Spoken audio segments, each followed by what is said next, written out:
Hey there, how there, ho there, Chef Cutter. I will welcome you to yet another Cutter Top 10 sports video, and today we're looking at the top 10 CFL controversies of all time. Of course, rocking the Montreal Alouettes shirt and all that. My team, a lot of people will be thinking, well, why do you cheer for the Alouettes when, the Argos and the Ticats are in your province?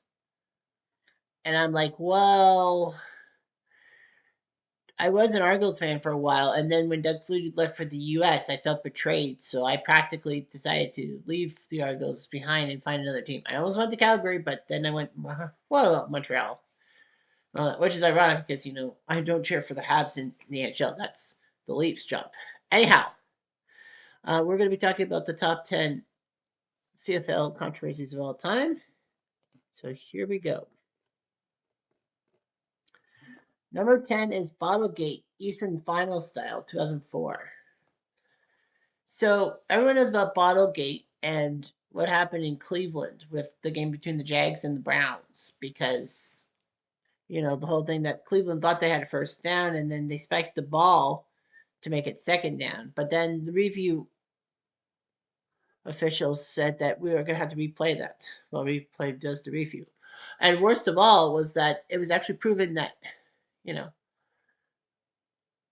yeah, he didn't get the first down, but they ran a play before the replay control. And then, of course, Cleveland went nuts. But yeah, there's a disputed onside kick call in Hamilton between the Ticats and the Alouettes. Sorry, the Argos. They pelted the field with bottles in protest. Fortunately, though, it didn't forfeit the game, but it made things a little less happy, shall we say.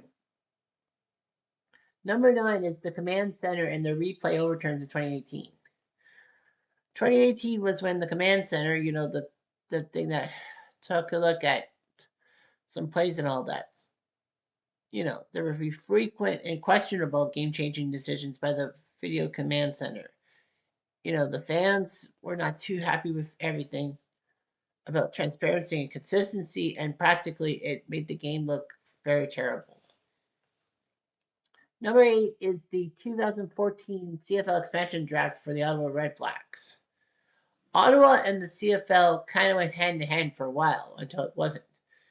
The Ottawa Rough Riders Rough Riders, as two words, were a great team for many years back in the 30s, 40s, 50s, 60s, and even 70s and all that.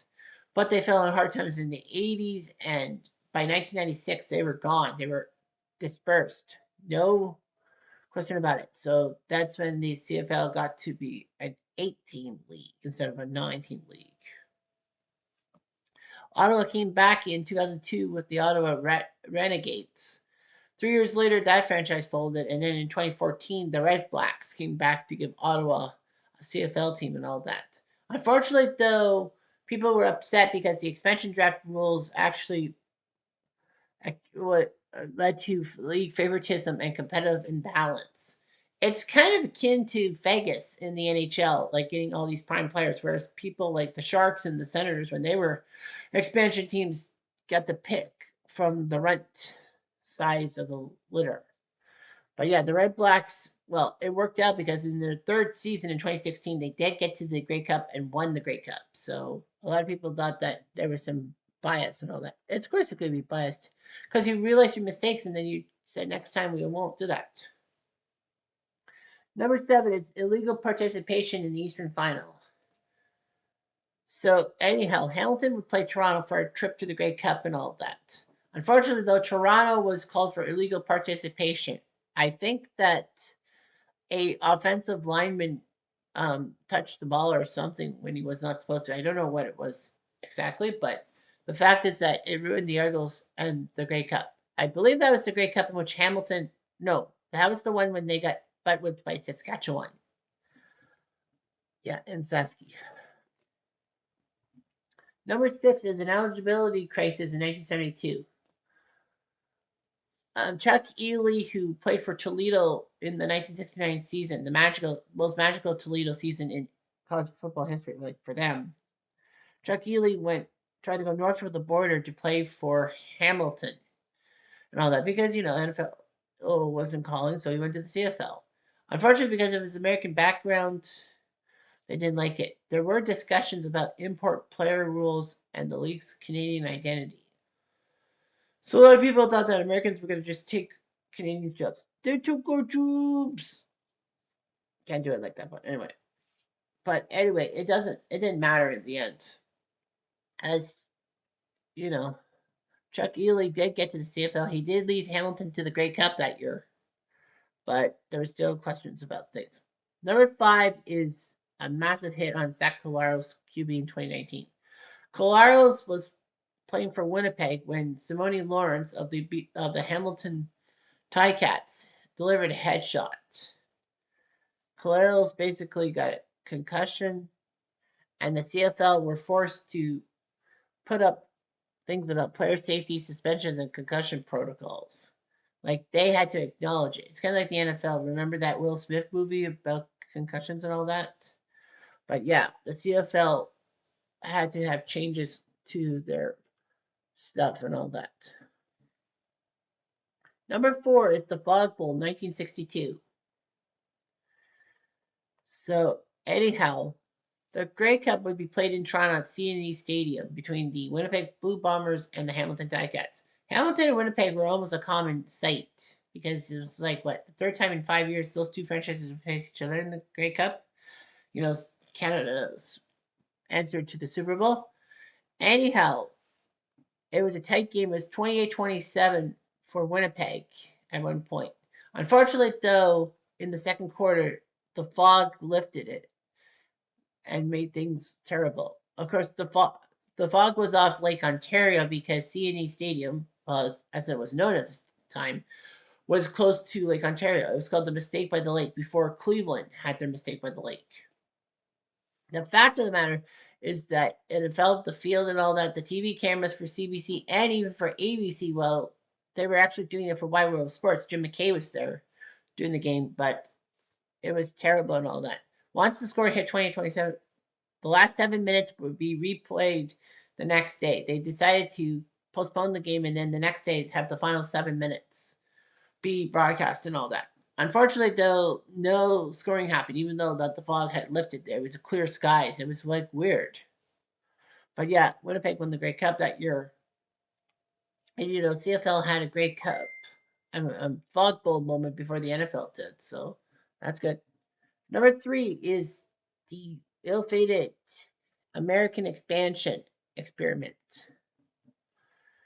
So the CFL was in financial ruins by the 1990s. So it was thought trying to get the money and all that. They would actually expand to the United States to add financial security to the league because they were faltering with different models. So they decided in 1993 to add a team in the CFL called the Las Vegas Posse.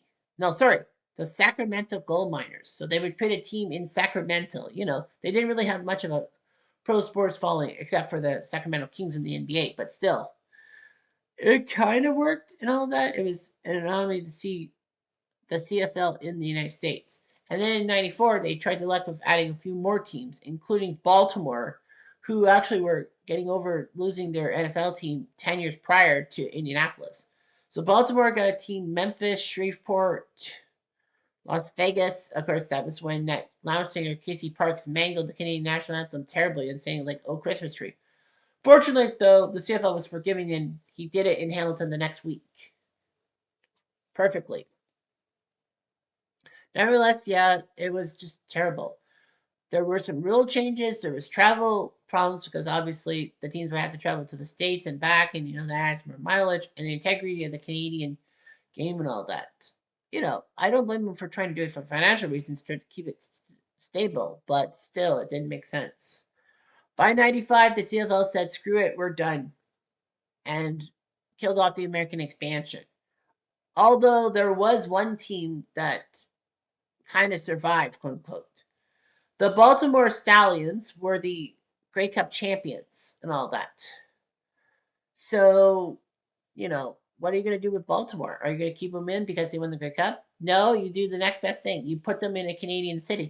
You don't disperse them. You just move the franchise to another city. And fortunately, Jim Spaniels, an owner from Montreal, businessman from Montreal, actually bought the team. And Montreal, who had suffered losing their CFL franchise in 1987, actually got a CFL team back 9 years later. It's 1996. So Montreal got the team. They got all the Baltimore players and became a juggernaut for the next decade. So yeah, Baltimore's failure was Montreal's gain. Montreal got back to everything. In 1981, number two, Hamza. So now it's number two, the 1981 Grey Cup pass interference call. The 1981 Grey Cup was a massive move. I know I'm doing the top 10 CFL chokes next time, but the fact is that the 1981 Ottawa Rough Riders kind of did choke. I guess you could say that. But anyhow, Ottawa were 5-11, somehow got through the playoffs, the Eastern playoffs, because the East were just crap. So they played Edmonton, who were the defending three-time champs. And the Eskimos were down 20-1 and somehow won the game over the Rough Riders and all that. However, Ottawa was charging late in the game, in which they threw a pass. J.C. Watts threw a pass, and Tony Gabriel and the Edmonton defender, I say sensible, but I'm probably wrong, collided, and the flags were thrown. And then we kind of thought it was pass interference on Edmonton. Unfortunately, though, no, it was double pass interference, both on the offense and defense. And Tony Gabriel, this was his last CFL game, was just outraged and all that. You know, it was a controversial non-call clear pass interference. Well, my notes say that, but technically both teams got penalized for pass interference. It should have been one or the other, and I think it should have been on the defense. Ottawa were screwed up and all that. Well, everything was declined, but Ottawa was bit. And number one is the 2009 Grey Cup. Every CFL fan should know this one. So it's the Grey Cup in Calgary. It's Montreal versus Saskatchewan. The Rough Riders were looking for only their third Grey Cup in history. They won in 66 and 89. Montreal was looking to win the Grey Cup, and first time since 2002. Montreal had a habit in the 2000s to make the Grey Cup, but not win it. Of course, as an Alouettes fan, I got to say that, we had to do something. So, of course, Montreal would play Saski. They were down by 16 points in the fourth quarter and then pulled off a rally cap. And then they had a chance to kick the winning field goal with no time in the clock, because in the CFL, the clock may run to zero, but you're allowed to have the play. And then David Duvall went wide right. Saski took a single point, which meant that, Montreal would have lost by a point. But however, in the CFL, you were allowed to have 12 players on offense and defense. Usually on offense, it's an extra receiver, and defense is an extra defensive back. But unfortunately, Saski put 12 guys on the line and one guy in the end zone, which made 13, which, the 13th man in Saskatchewan is like the fans. But there were 13 men on the field. There's too many men on the field. 15-yard penalty. Damon Duvall got a second chance, kicked the winning field goal, and brought Montreal the first of two straight Grey Cup titles. Of course, as an Alouettes fan, I was pleased as punch, but, you got to count your players and all that. And count your blessings, too. Anyhow, I'm Jeff Diamond, a dude.